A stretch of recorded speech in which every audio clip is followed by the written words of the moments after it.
Hi అండి. అందరికీ నమస్కారం. ఈరోజు మరొక మంచి వీడియోతో మళ్ళీ మీ ముందుకొచ్చేసాను. ఈరోజు మన వీడియోలో గుడ్డు కర్రీని సింపుల్‌గా, ఈజీగా ఏ విధంగా తయారు చేసుకోవాలి అనేది ఈరోజు మన వీడియోలో ఉంటుంది. ఈ కర్రీని ఇలా చేస్తే టేస్ట్ సూపర్ ఉంటుంది. రైస్, చపాతీ, పూరీల్లోకి దేంట్లోకైనా కూడా చాలా బాగుంటుందండి. మరి ఈ కర్రీని సింపుల్‌గా తయారు చేసే విధానాన్ని మన వీడియోలో చూసే ముందుగా దీనికి ఉపయోగాలు కూడా చూసేద్దాము.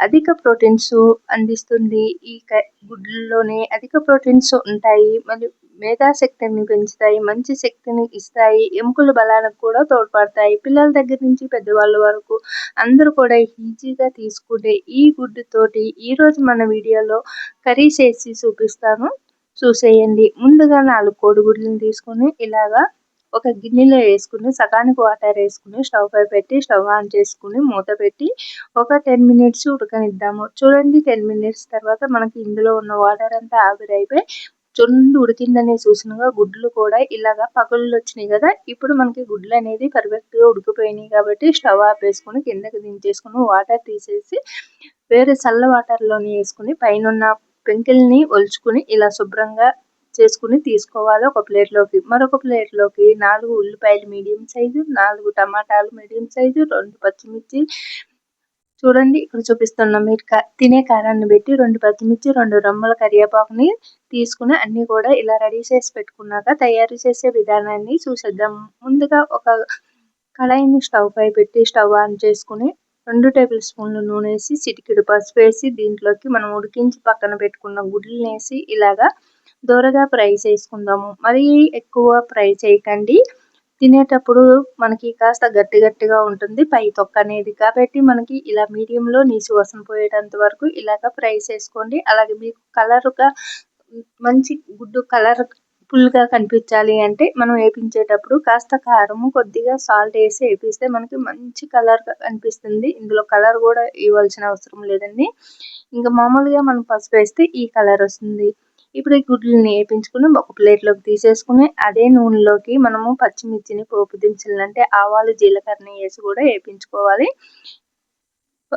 కరివేపాకుని ఇవన్నీ కూడా వేగిన తర్వాత మనం సన్నగా కట్ చేసుకున్న ఉల్లిపాయ ముక్కలను కూడా వేసి దాంట్లోకి ఒక స్పూన్ అల్లం పేస్ట్ వేసి ఇలాగా దూరగా వేపించుకుందాము. అలాగే పోపు దినుసులు వేసేటప్పుడు మీకు ఇష్టమైతే మినపప్పును కూడా వేసుకోండి, కర్రీకి టేస్ట్ బాగుంటుంది. ఇక్కడ నేను వచ్చేసి మినపప్పుని స్కిప్ చేశాను, ఆవాలు జీలకర్ర మాత్రమే వేసుకున్నానండి. ఇవన్నీ కూడా మనకి ఇప్పుడు ఉల్లిపాయ ముక్కలతో పాటు ఉల్లిపాయ ముక్కలు బాగా వేగేటంత వరకు వేపించుకున్న తర్వాత మనము బాగా మగ్గిన టమాటాలని సన్నగా కట్ చేసి పెట్టుకున్నాం కదా, ఈ ముక్కలను కూడా వేసేసుకుని ఇలాగా ఉల్లిపాయ ముక్కలతో పాటు కలుపుకుంటూ ఫ్రై చేసుకుందాము. ఇలా బాగా మగ్గిన టమాటా ముక్కలు వేయడం వల్ల మనకి ఈ కర్రీకి మరింత టేస్ట్ బాగుంటుంది, అలాగే గ్రేవీ కూడా వస్తుంది.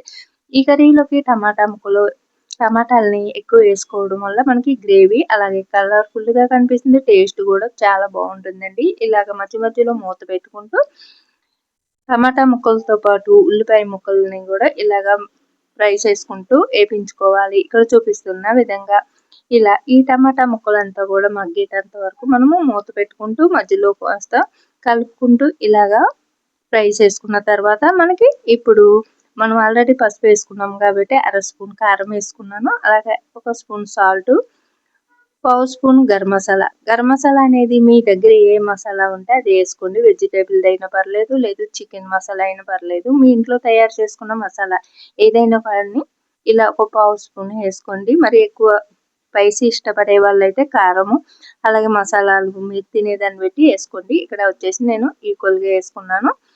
అలాగే ఇప్పుడు మనకి అంతా కూడా బాగా కలిసేటట్టు 1 సెకండ్ వేపించుకున్న తర్వాత దీంట్లోకి ఒక గ్లాసు వాటర్ వేసేసి అంతా కలిసేటట్టు కలుపుకొని సాల్ట్ సరిపోయిందా లేదో చూసుకోండి. సరిపోయిందా అనిపిస్తే ఓకే, సరిపోకపోతే కాస్త సాల్ట్ వేసుకోండి. ఇప్పుడు మూత పెట్టేసి ఒక 2 మినిట్స్ ఉడకనిద్దామండి. 2-3 మినిట్స్లోనే మనకి కర్రీ అనేది ఇలా రెడీ అయిపోతుంది.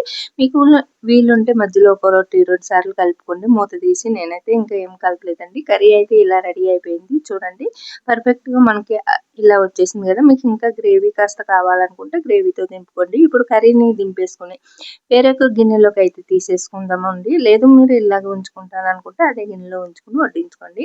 ఇప్పుడు నేనైతే వేరే గిన్నెలోకి తీసుకున్న తర్వాత వేడివేడిగా ఉన్న కర్రీ మీద ఇలాగా కొత్తిమీరతో గార్నిష్ చేసుకుంటాం. చూడండి ఎంతో కలర్‌ఫుల్‌గా కనిపిస్తున్న గుడ్డు కర్రీ మనకి రెడీ అయిపోయింది సింపుల్‌గా. ఈ కర్రీ వచ్చేసి రైస్, చపాతీ, పూరి దేంట్లోకైనా కూడా చాలా బావుంటుందండి. మరి ఎంతో టేస్టీగా ఎన్నో బెనిఫిట్స్ ఉన్న ఈ గుడ్డు కర్రీని మీరు కూడా ఒకసారి ట్రై చేయండి.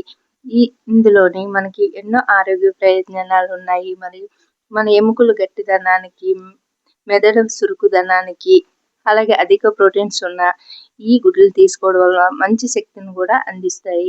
మరి చిన్న పిల్లల దగ్గర నుంచి పెద్దవాళ్ళ వరకు ఈజీగా జీర్ణమయ్యే ఈ గుడ్డుని ఒకసారి ఇలా ట్రై చేయండి. నచ్చితే లైక్ చేసి, షేర్ చేసి మన ఛానల్